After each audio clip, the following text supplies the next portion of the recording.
오늘 함께 나눌 하나님 말씀은 사도행전 2장 42절에서 47절까지 말씀입니다.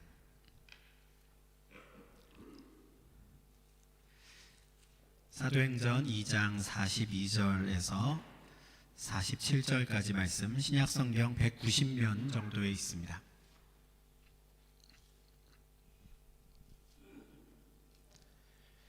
찾으신 줄 알고 오늘 본문 말씀 2장 42절부터 47절까지 말씀 제가 봉독하겠습니다. 그들이 사도의 가르침을 받아 서로 교제하고 떡을 떼며 오로지 기도하기를 힘쓰니라. 사람마다 두려워하는데 사도들로 말미암아 기사와 표적이 많이 나타나니 믿는 사람이 다 함께 있어 모든 물건을 서로 통용하고 또 재산과 소유를 팔아 각 사람의 필요를 따라 나눠주며 날마다 마음을 같이하여 성전에 모이기를 힘쓰고 집에서 떡을 떼며 기쁨과 순전한 마음으로 음식을 먹고 하나님을 찬미하며 또 온 백성에게 칭송을 받으니 주께서 구원받는 사람을 날마다 더하게 하시니라. 아멘. 3월에는 저희 교회에 관한 말씀을 지금 나누고 있습니다. 첫 주일에는 이 땅에 세워진 모든 교회는 하나님의 교회다라는 말씀을 우리가 생각해 보았습니다. 그리스도 예수 밖에 있던 자들을 하나님께서 부르셔서 그리스도 안에 거하게 하시고 이제는 하나님께로 구별된 성도가 되게 하셨다는 말씀이었습니다. 그리고 지난 주일에는 그렇게 하나님께로 구별된 성도들의 그 믿음은 행함과 분리될 수 없다라는 말씀을 보았지요. 성도들은 자신들이 그리스도 예수에 대한 믿음으로 말미암아 이제는 하나님의 교회의 일원이 되었다라는 것을 행함을 통해 증명해내고 보여줄 수 있어야 합니다. 이때의 행함은 주일에 교회에 와서 예배드리는 그 행동만을 의미하는 게 아니었습니다. 우리 일상생활 속에서 성도들은 그 믿음을 드러내는 행함, 그 삶이 있어야 하는 것이죠. 지난 2주 동안은 이처럼 교회에 관한 말씀을 교리적이라고 할까요? 이론적이라고 할까요? 그렇게 우리가 좀 한번 생각을 해봤다면 오늘은 교회에 관한 좀 더 실제적인, 실천적인 말씀을 한번 보도록 하겠습니다. 실제 이 땅에 세워졌던 한 교회의 모습을 보며 그 교회는 하나님의 교회였는지 또는 하나님의 교회의 모습이 얼마나 가까웠는지 그리고 우리의 모습은 또 어떠한지 한번 돌아볼 수 있으면 좋겠습니다. 방금 제가 봉독한 이 성경 본문은 이 땅에 세워졌던 수많은 교회들 중에 가장 먼저 세워진 그 최초의 교회에 관한 말씀입니다. 이 땅에서 제일 먼저 교회가 세워진 곳은 바로 예루살렘인데요. 사도행전 2장의 기록을 보면 예수님께서 승천하신 후에 열흘이 지나고 오순절이 되었을 때 성령 하나님이 예수님의 제자들에게 임하십니다. 성령이 그들에게 임하셨을 때 그들은 성령의 충만함을 받고 그 길로 달려나가 예루살렘 거리 곳곳에서 성령께서 말하게 하심을 따라 서로 다른 나라의 언어들을 통해 하나님의 큰일을 선포하기 시작하죠. 그때는 유월절과 또 오순절이라고 하는 이 절기를 지키기 위해서 지중해 연안의 모든 나라에 살던 유대인들이 굉장히 많이 예루살렘을 방문해 있던 터였습니다. 그곳 성전에서 절기를 지키기 위해 온 것이죠.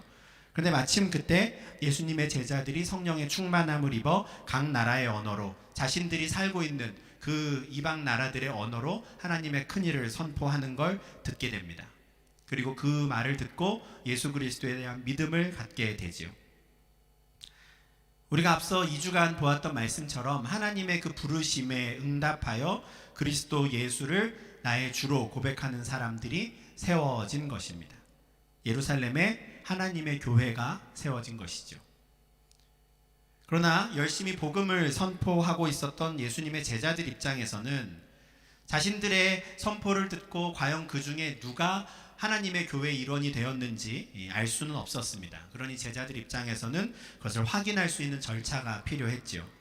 자신들을 찾아와서 내가 예수를 믿게 되었습니다 라고 고백하는 사람들에게 세례를 베풀고요. 그렇게 정식으로 세례를 받은 사람들을 공동체의 일원으로 받아들이기 시작합니다. 2장 41절을 보면 이렇게 해서 이날에 신도의 수가 3,000명이나 늘어났다라고 하죠. 3,000명이라는 숫자를 생각을 하면 세례를 베푸는 것만 해도 굉장히 오랜 시간이 걸렸을 것 같은데 이렇게 해서 최초의 교회가 예루살렘에 세워지게 됩니다. 물론 성경 전체를 볼 때, 그리고 교리적이라든가 신학적인 관점에서 볼 때 이 예루살렘에 세워진 이 교회를 최초의 하나님의 교회라고 할 수는 없습니다. 사도행전 7장 38절에서도 애굽 땅에서 해방되어서 가나안 땅을 향해 이제 행군하기 시작한 그 아브라함의 후손들, 그 구약의 이스라엘 백성들을 광야 교회라는 말로 부르거든요.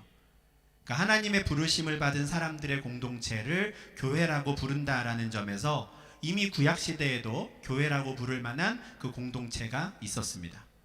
그러니까 교회는 신약 시대에 갑자기 하나님께서 부르기 시작하셔서 세워진 하나님의 백성들의 모임이 아니라 아주 일찌감치 하나님이 당신의 백성들을 부르기 시작했고, 지금 우리가 볼 때 교회라고 할 만한 공동체가 아주 오래 전부터 있었다라는 것이죠.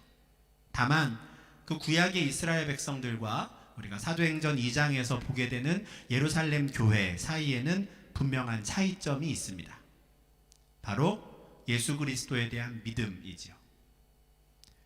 예루살렘 교회는 예수 그리스도에 대한 믿음을 가진 하나님의 백성들이 첫 번째로 모여서 공동체를 이룬 것이었습니다. 예수께서 다 이루신 십자가의 공로로 말미암아 하나님 앞에 의롭다함을 받고 예수 그리스도의 이름을 힘입어 하나님의 백성이 된 자들이 이 세상에 처음으로 나타난 것이죠. 그래서 제가 이 예루살렘 교회를 이 땅에 세워진 최초의 교회다라고 말씀드렸습니다. 그렇다면 그 최초의 교회의 성도들은 어떻게 신앙생활을 했을까요? 오늘 본문 42절은 그들의 신앙생활에 대해 이렇게 설명합니다. 그들이 사도의 가르침을 받아 서로 교제하고 떡을 떼며 오로지 기도하기를 힘쓰니라. 하나님의 교회의 일원이 된 성도들이 제일 먼저 한 일은 사도들의 가르침을 받는 것이었습니다. 사도들의 가르침이라고는 하지만 당연히 사도들의 어떤 개인적인 가르침이 아닙니다. 사도들은 예수님께서 자신들에게 분부하신 것, 자신들에게 가르치신 것을 그대로 전달하는 역할을 맡은 사람들이었습니다. 그러니 이제 막 세례를 받고 예루살렘 교회 공동체의 일원이 된 그들은 이제 사도들의 그 가르침을 통해 예수님께서 이 땅에 계실 때 어떤 말씀을 전하셨는지, 또 무엇을 가르치셨는지를 배우게 되었습니다. 그 결과 그들은, 하나님의 백성들은 어떻게 이 땅을 살아야 하는지 배우게 되는 것입니다. 그동안에는 하나님을 모르고 살고 있었고 각자의 소견대로 살던 사람들이었습니다. 그런데 이제 하나님에 대해 배우고 예수님의 말씀을 배우게 된 것이지요. 그리고 그 말씀을 자신들의 삶의 기준으로 삼기 시작합니다. 사도들의 그 가르침을 통해 그들은 그동안 각자 가지고 있었던 자신들만의 그 세계관과 가치관을 바꾸기 시작하는 겁니다. 그리고 그들은 그렇게 자신들이 새로 배운 그 방법으로 서로 교제합니다. 이전과는 다른 새로운 방식의 교제가 그 교회 안에 나타난 것인데, 그 교제 방식에 대해서는 44절과 45절에서 좀 더 구체적으로 확인할 수 있습니다. 이들은 다 함께 살았다라고 하고요, 모든 물건을 서로 통용했다라고 합니다. 같이 썼다라는 겁니다. 공동생활을 했다는 의미인데, 이것은 당시 예루살렘 교회가 처했던 어떤 특수한 상황에 따라 나타난 그들만의 독특한 교제 방식으로 이해하는 게 좋을 것 같습니다. 먼저 예루살렘 교회가 세워지게 된 상황을 한번 다시 생각해 보시면 좋겠는데요. 오순절에 성령께서 이 땅에 임하시고 제자들에게 임하셨을 때 그 당시에 성령의 충만함을 받았던 제자들의 수는 약 120명이었습니다. 그런데 어느 날 갑자기 3,000명이나 되는 사람들이 공동체 안에 들어온 것이죠. 그런데 이 사람들은 처음부터 예루살렘에 살던 사람들이 아닙니다.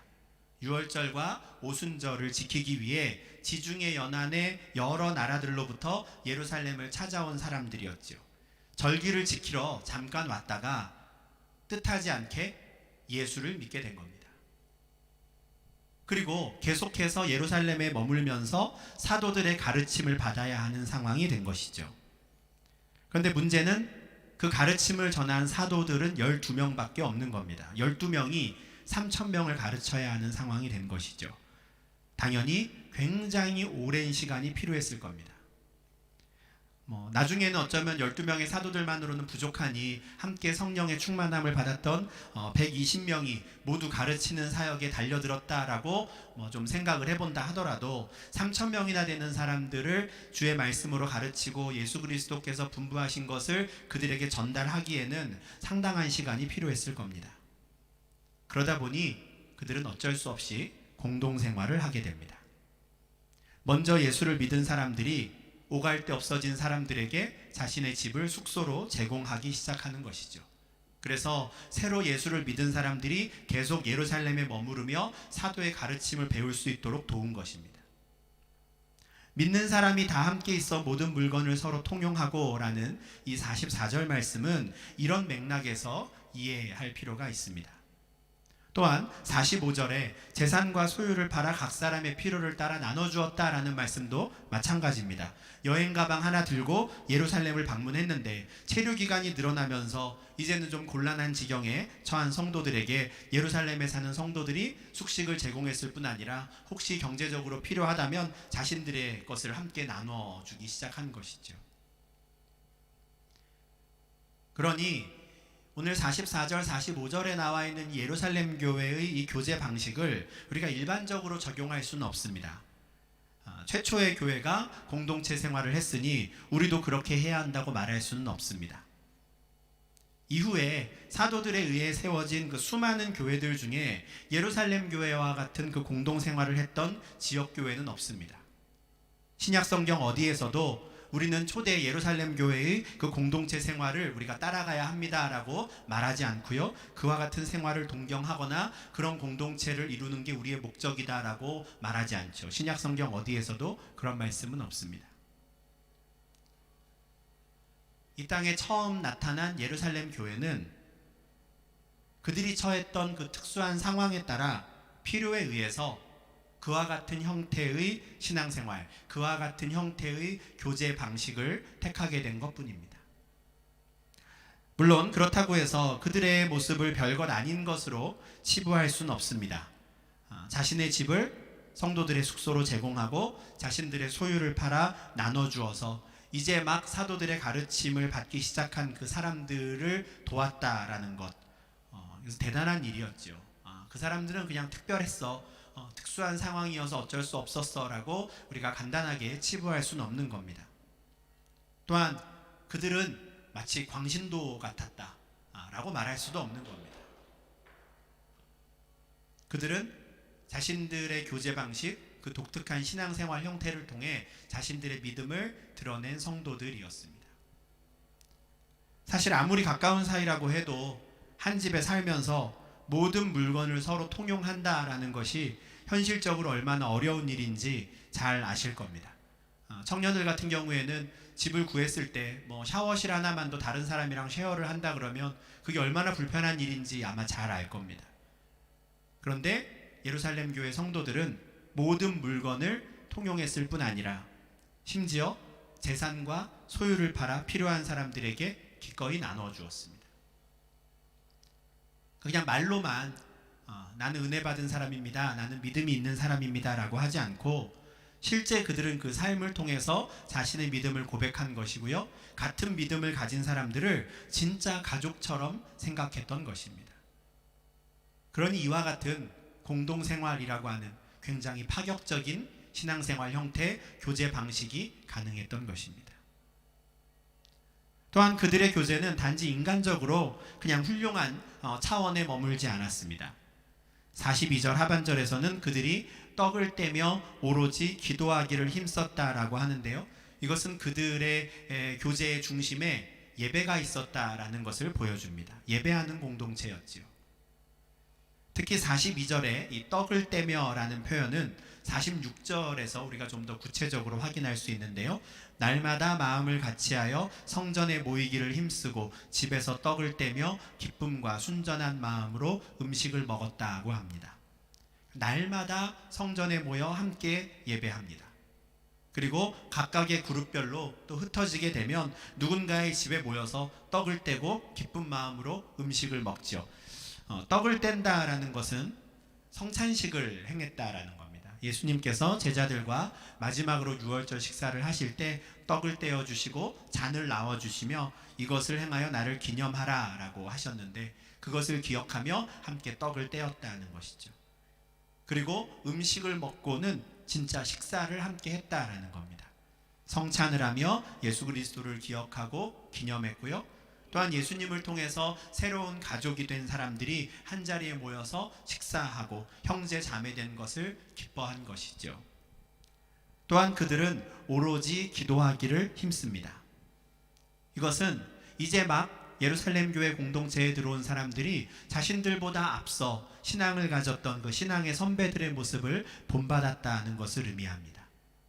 오순절에 성령께서 제자들에게 임하시기 전에 1장 14절에 보면 예수님께서 승천하신 후에 다락방에 모여서 성령을 기다리던 120명의 제자들은 마음을 같이하여 오로지 기도에 힘썼습니다. 그런데 그들을 통해 이제 복음을 듣고 예수를 믿게 된 그 3,000명의 사람들도 똑같이 오로지 기도하기에 힘쓴 것이죠.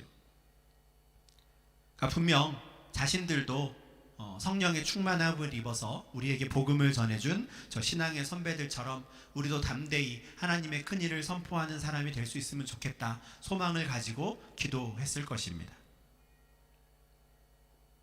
지금까지 살펴본 이런 내용들, 이런 모습이 예루살렘 교회 성도들의 신앙생활 태도였습니다. 이 땅에 세워진 최초의 교회는 어떤 체계적인 계획에 따라서 세워지고 좋은 프로그램을 가지고 차근차근 단계적으로 성장한 교회가 아니었습니다. 성령께서 제자들에게 임하신 후에 갑자기 예루살렘 거리마다 예수 그리스도의 복음, 하나님의 큰 일이 선포되었고요. 그 선포의 복음을 들은 사람들 중에 믿음을 갖게 된 사람들이 한꺼번에 3,000명이나 공동체 안에 들어와서 그렇게 세워지게 된 교회였지요. 3,000명이라는 숫자만 우리가 딱 보면 와, 하나님 정말 대단하시다. 성령의 능력은 이런 것이구나. 우리도 이런 능력이 나타나는 교회가 되면 좋겠다 생각할 수 있겠지만, 사실 그와 같은 일을 실제로 겪었던 그 예루살렘 교회의 그 현실적인 상황을 우리가 한번 생각을 해보면 사실 그들 입장에서는 도저히 감당하기 어려운 일이 벌어진 것입니다. 120명밖에 없던 공동체에 3,000명이 갑자기 들어왔거든요. 적당한 예인지는 모르겠지만 그냥 쉽게 일반적인 회사나 어떤 조직을 한번 생각해 보시면 이 당시 상황이 왜 인간적으로 감당하기 어려운 문제였는지 쉽게 이해하실 수 있을 겁니다. 전 직원이 한 120명 정도 되는 어떤 회사에 어느 날 갑자기 3,000명의 신입사원이 들어온다고 생각해 보십시오. 더구나 그 사람들이 자기 집에서 출퇴근할 수 있는 상황이 아니어서 회사가 그들의 모든 숙식과 생계를 책임지며 신입사원 교육을 하고 회사의 여러 업무들을 인수인계해야 된다는 상황이라면 가능하기나 하겠습니까? 이런 상황 자체가 현실 속에서는 일어나지 않기 때문에 제가 너무 무리한 비교를 한 것인지는 모르겠지만, 그냥 당시 예루살렘 교회 성도들이 느꼈을 그 어려움에 대해서 우리가 막연하게나마 좀 한번 생각해 볼 수 있지 않을까 싶습니다. 120명으로 이루어져 있던 그 초대 예루살렘 교회 성도들 입장에서는 갑자기 하나님께서 그들에게 도저히 현실적으로 해결할 수 없는 숙제를 내주신 것과 마찬가지였습니다.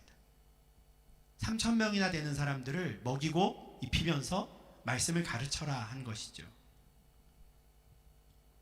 인간적으로는 불가능한 미션이었는데 그들은 이 문제를 굉장히 독특한 방식으로 해결합니다. 같은 신앙을 고백한다는 것을 확인한 그 지체들을 자기 집으로 받아들이기 시작한 것이죠. 그리고 일반적으로는 생각하기 어려운 일들을 하기 시작합니다. 자기 집에 있는 물건을 아무 거리낌 없이 손님들과 함께 공유합니다. 내 재산과 소유를 팔아 경제적인 어려움에 처한 사람에게 나눠주기 시작합니다. 성령 하나님의 은혜, 성령 충만한 자의 모습이라고 밖에는 말할 수 없는 일이 그들에게 벌어진 것이죠. 더 놀라운 것은 그렇게 하면서도 그들에게는 기쁨과 순전한 마음이 있었다는 겁니다. 이해 타산을 따지지 않고 순수한 마음으로, 순전한 마음으로 기뻐하며 성전에 모여 예배하고 집에서는 성찬과 식사를 함께 나누었습니다. 일반적인 조직이라면 도저히 감당할 수 없는 현실적인 문제들이 정말 많았겠지만 그들은 사도의 가르침을 받아 하나님의 교회만의 특별한 방식으로 서로 교제하고 떡을 떼며 기도하고 찬양하며 그 문제들을 하나하나 극복해 나간 것입니다. 오늘 본문 말씀을 통해 확인할 수 있는 그 예루살렘 교회의 모습은 우리가 지난 2주간 신학적으로 또는 이론적으로 살펴보았던 그 하나님의 교회의 모습과 일치합니다. 성도들은 각자를 향한 하나님의 부르심을 인정했고요. 그들이 모두 그리스도 예수 안에 속한 구별된 성도들임을 인정했습니다.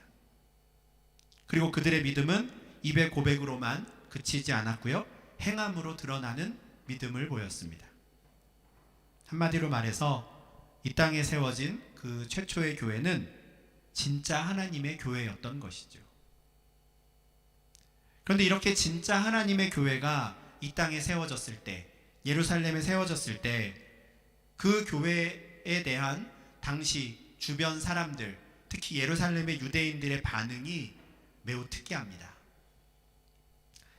43절에서는 그들을 보며 사람마다 두려워했다라고 하는데요, 47절에서는 온 백성에게 칭송을 받았다고 합니다. 그 공동체를 보며 두려움과 칭송, 칭찬이라고 하는 사실 서로 양립하기 어려운 두 가지 반응이 동시에 나온 것이죠.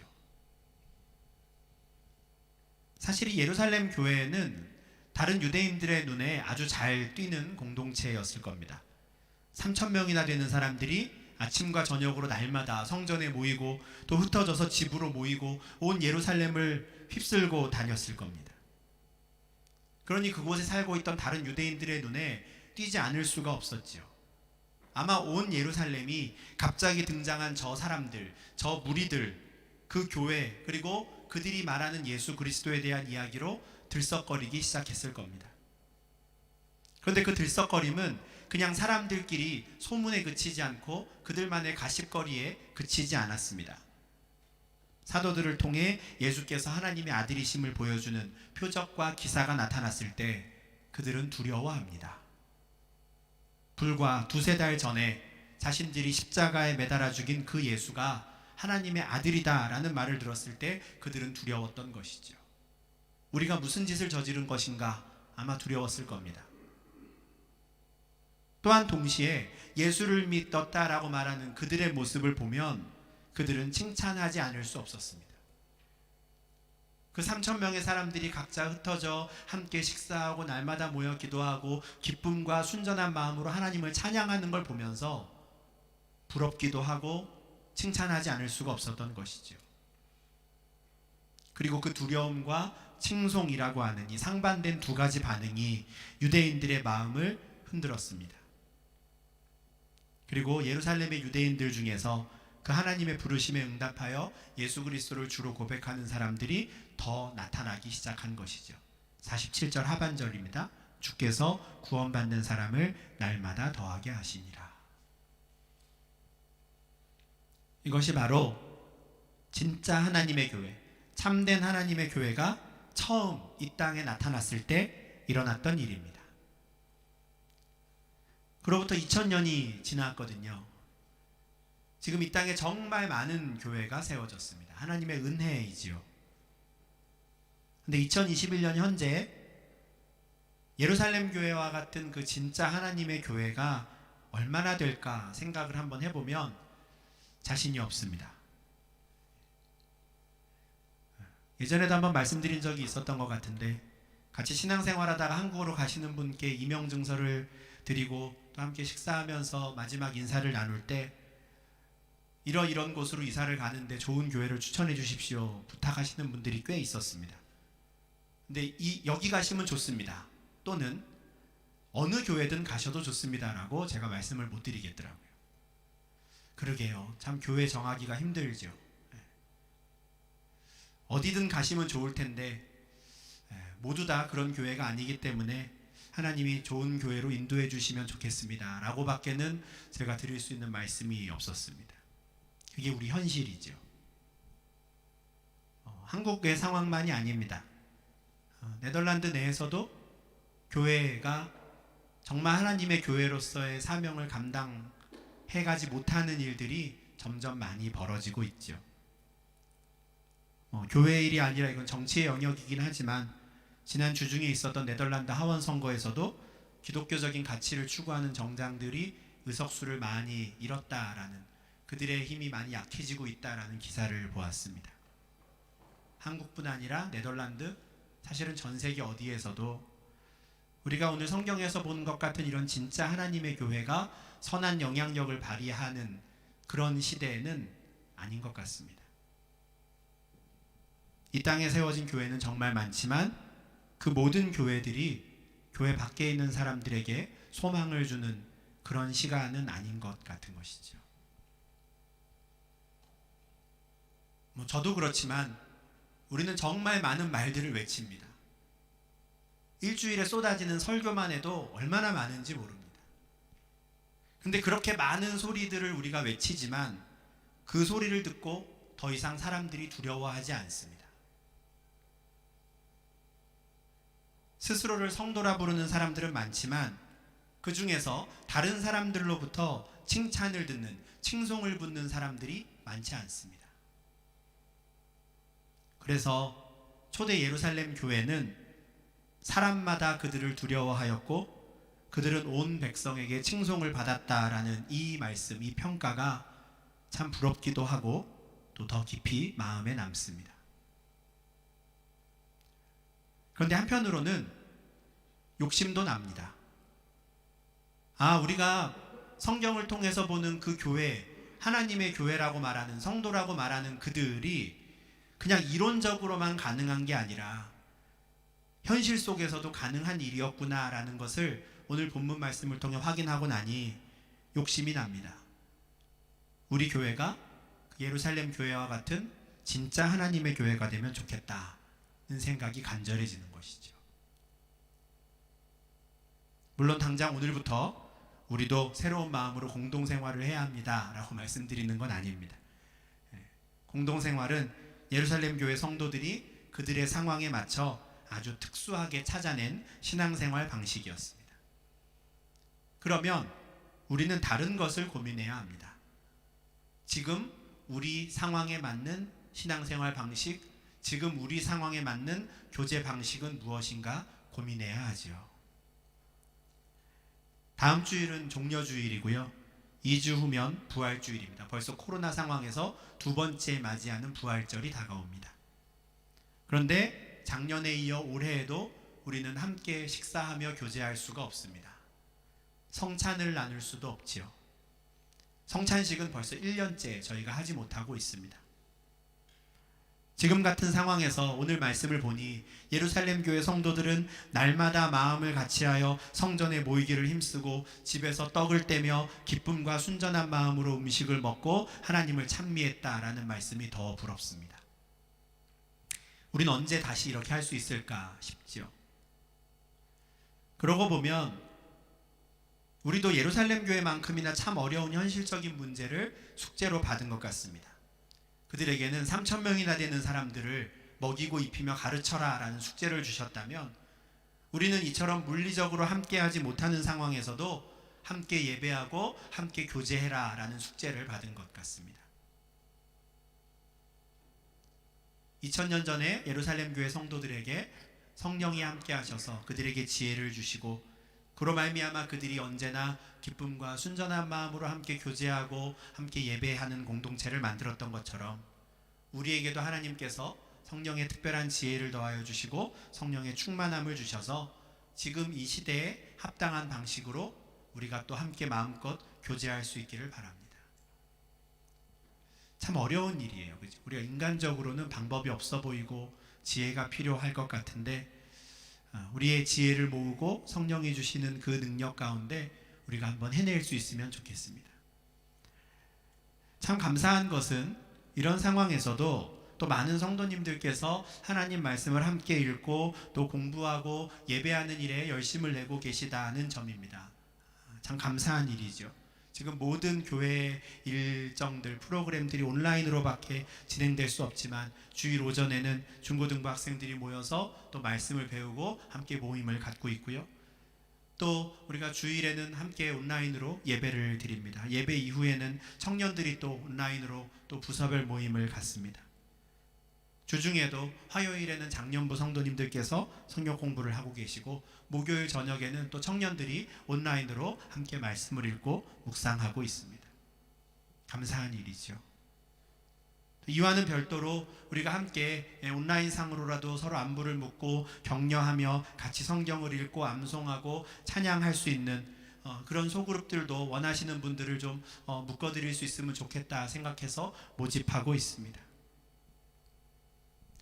예루살렘 교회 성도들도 사도의 가르침을 받는 것에서부터 시작이 되었는데 우리도 말씀을 읽고 공부하는 것에서부터 시작해서 정말 하나님의 교회로서 합당한 그 교제의 방식, 신앙생활의 형태들을 찾아갈 수 있으면 좋겠습니다. 또한 우리도 예루살렘 교회와 같이 정말 참된 복음을 이 시대에도 계속해서 전하는 공동체가 될 수 있기를 바랍니다. 예루살렘의 유대인들이 예루살렘 교회를 보며 두려워했지만 그 사람들의 모습 때문에 그들이 두려워했던 것이 아닙니다. 그들이 두려워했던 것은 사도들의 사역, 곧 예수 그리스도의 복음이었죠. 참된 교회 공동체를 통해서 빛 대신 주님의 말씀이, 그 복음이 계속 선포될 때 그 공동체 밖에 있는 사람들은 두려움을 갖습니다. 우리 교회가 이 상황에서도, 이 시대에서도 계속해서 이와 같은 사역을 감당하는 교회가 될 수 있기를 바랍니다. 물론 우리 자체가, 우리 공동체 자체가 교회 밖에 있는 사람들에게 두려움의 대상이 되거나 위협적인 존재가 되어서는 안 됩니다. 예수 그리스도의 복음은 그들의 심령과 골수를 찔러 그들에게 두려움을 줄지언정 우리는 그들로부터 칭찬 듣는 공동체가 되어야 합니다. 우리는 진리를 안다고 소리치기만 할 게 아니라 정말 우리가 진리를 아는 사람들이고 우리는 그와 같은 사람들이 모여있다라는 걸 보여줄 수 있어야 하죠.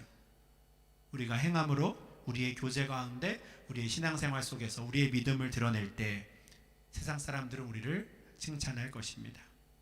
그리고 그때 나도 저들 가운데 들어가고 싶다. 나도 저들처럼 그리스도인이 되고 싶다라는 마음으로 선포하는 복음에 귀를 기울이게 되는 것이죠. 하나님께서 이와 같은 은혜를 우리에게도 주시기를 바랍니다. 2000년 전에 초대 예루살렘 교회를 그렇게 쓰셨던 하나님께서 이 시대에 우리에게도 성령을 충만함을 주셔서 우리가 정말 하나님의 말씀에 따라 교제하고 예배하는 참된 하나님의 교회가 될 수 있기를 바랍니다. 우리는 귀한 복음의 빛을 가리는 자들이 되지 않기를 바라고 우리가 선포하는 복음이 이 패역한 세대에게 소망을 줄 수 있기를 바랍니다. 그래서 로테르담에도 진짜 하나님의 교회가 있다라는 이 소문이 퍼져서 주께서 구원받는 사람을 날마다 더하시는 이 복된 은혜를 주시기를 간절히 소망합니다. 기도하겠습니다. 하나님 아버지 감사합니다.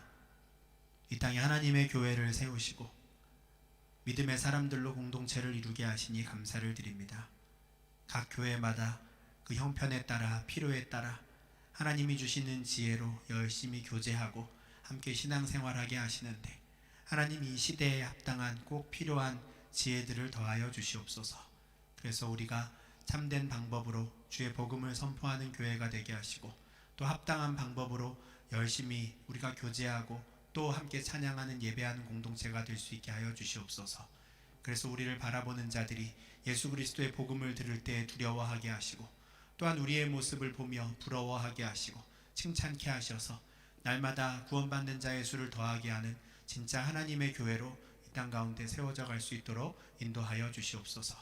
흩어져 있으나 주님 외롭지 않게 하시고 정말 성령 하나님께서 주신 은혜 가운데 성령의 교통함이 저희에게 있게 하셔서 주님의 말씀을 함께 묵상하고 교제하며 찬양하는 이 일들을 우리가 쉬지 않게 하시며 어디에서나 우리가 예배하고 기도하고 말씀을 읽을 때 성령 하나님으로 말미암아 우리가 거룩한 공예를 이룸을 우리 삶 속에서 경험하는 복된 시간 될 수 있도록 인도하여 주시옵소서. 예수님 이름으로 기도합니다. 아멘.